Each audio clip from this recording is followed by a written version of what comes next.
The gentleman from Colorado is recognized for 2.5 minutes.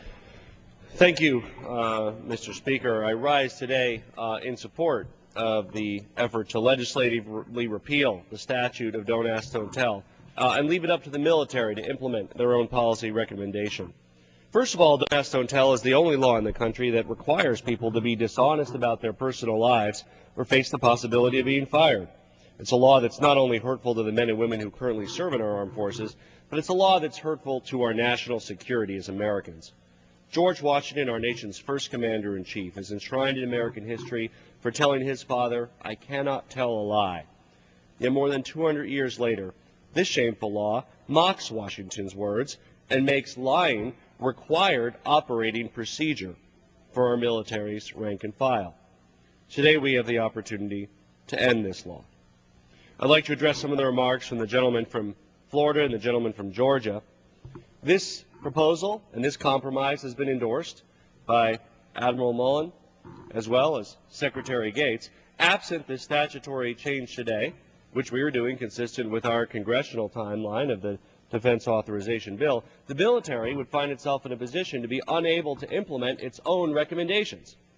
This simple change today will remove this statutory albatross from around the neck of the military and allow them, the military, the Secretary of the Defense, the Chairman of the Joint Chiefs, to implement the policy that best enhances military readiness and best allows them to improve morale and unit cohesion within the military.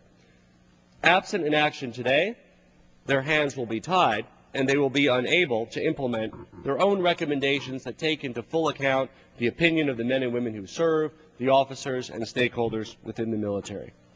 The vast majority of Americans, including majorities of Republicans, Independents, and Democrats, recognize that on the battlefield, it doesn't matter if a soldier is lesbian, gay, or straight. What matters is they get the job done for our country. Don't Ask, Don't Tell hurts military readiness and national security while putting American service members fighting overseas at risk.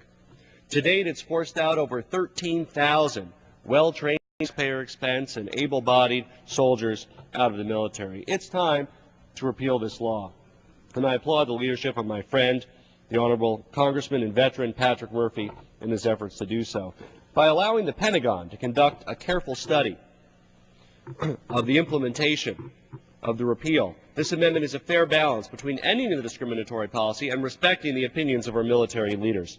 In 1993, can I have 30 seconds? In 1993, the passage of Don't Ask, Don't Tell was a result of a political process, not a military one.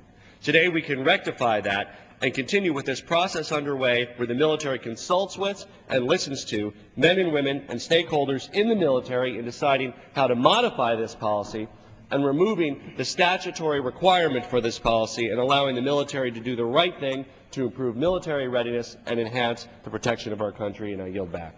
The gentleman from Colorado.